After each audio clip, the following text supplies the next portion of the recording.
I'm Gary Dunshee here at Big Ben Saddlery, and this month's tack tip we're going to show several ways how to tie a flank billet onto your saddle. Well, the first thing we're going to do here is make us a lace to lace the flank billet on, and I've cut these laces. Whenever you're cutting your laces, you want to make the lace correspond to what size hole you use, and you want to use a hole big enough that you can use a pretty stout lace, but you don't want your hole so big that it weakens the billet. So in this case, I used a number 9 oval punch and punched my 3 holes there, and the lace that I'm using is about 3/8 of an inch wide. And after I got it thinned down to the thickness I want, and then I need to bevel the edges. To bevel those edges, just get your knife real sharp right out on the tip. I can't say enough good things about these Moormaker diamond steels. They really do put a nice edge on a knife. And I can get that tip real sharp. Just kind of use your finger for a wedge there, and pull that through there. You can bevel both sides. That'll make that lace lay down real nice and look real good. Doesn't do much as far as the function, but does look a lot better. Okay, and here's some that I've got cut already.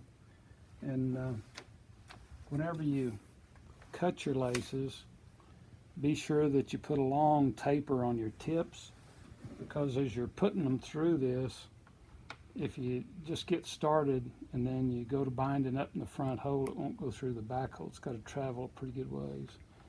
So the first way, you just go through the bottom 2 holes.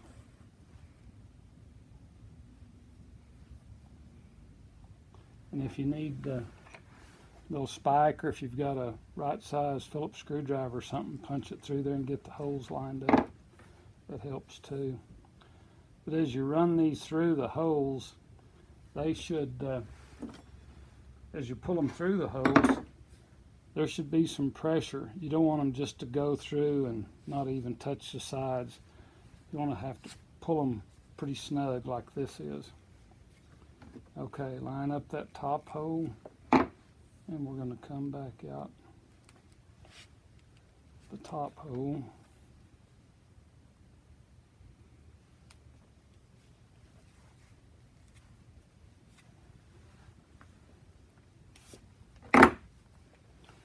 And take your spike or your Phillips screwdriver, whichever you happen to have, make you a little room there, and run the bottom one, not the top one, but the bottom one through first. Make just a little bit more room. Come down with the second one. And then after you've got that on there, you want to look in here and see if there's a gap like there is at the top. And if there is, that means one of 2 things. You've either punched your holes way too high up here, or you haven't pulled it tight enough. So we're going to pull this a little tighter, hold it, pull that down. And then if you've got a little piece of metal or something you can hold that's real solid behind that, because it's going to be on your saddle, and get an open face hammer of some sort and hammer it down. That kind of sets it where it's not going to come back out on you. Okay, so that's one way. The second way starts off the same. Better get this end tapered. Second way starts off the same. Try and get your strings pretty even there. Pull them good and tight through the first 2 holes. Go through the back just like we did before.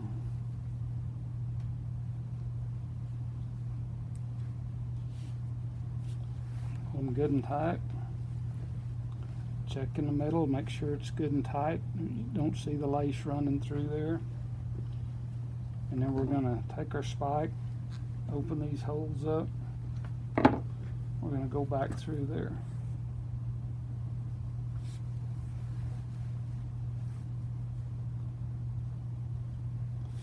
just makes a little triangle on the front, kind of like that, and go over to the back, get your spike, kind of crisscross these guys through here before you pull that one down. Let's get that one underneath there. It's underneath both of them. Pull them down really tight. Get your block, hold behind it, hammer it down, and then just take your knife and cut them off snug up there. That's a good way. This last way I'm going to show you, it's a little more complicated, probably entirely unnecessary, but it looks real nice. So a lot of people do it. It's the way we put our billets on our new saddles. So it does look nice. You start out the same, run it through there, and then you twist it on the back. I always twist it to the top. After I've twisted it, run my spike through there.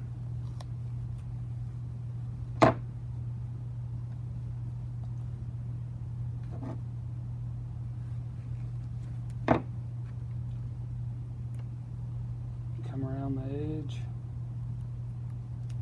go through there, make sure your string comes out on the whole side back here and not down below, but up high.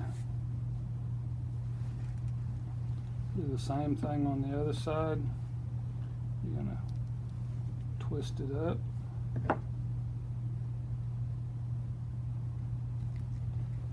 run your spike through it.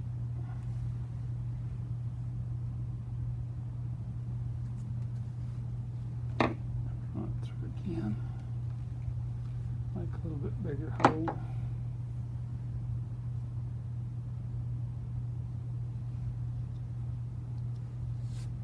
Again, come on the upside here. Snug it down really, really good.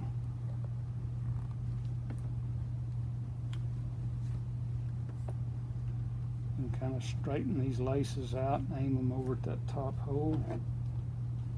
Line your hole up. Doesn't matter which one goes in first this time. Run them through there. Pull them tight. And then you can do one of two things. You can go underneath this, or you can go back down in these holes again.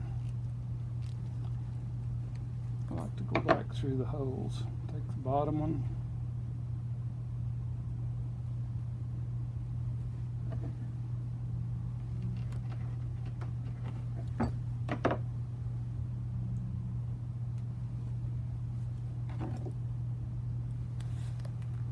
Pull them through good and tight.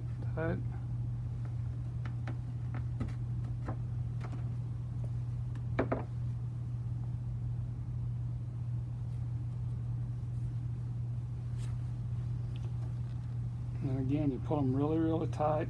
Look through the side to make sure you don't see a gap anywhere.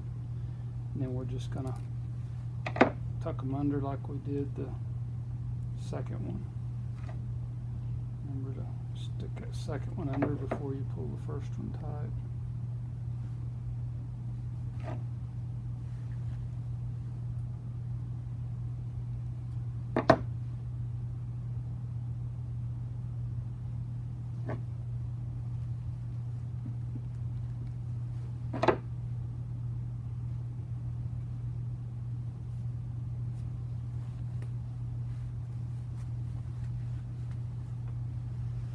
Look at it, make sure your little laces on the side are even, and same routine. Put the metal block behind it, hammer it down. She ain't going nowhere. Thanks for watching. Hope maybe you picked up a little something that'll help you out sometime. And if you have any questions about this or any other kind of tack or saddle question, feel free to call us here at Big Ben Saddlery.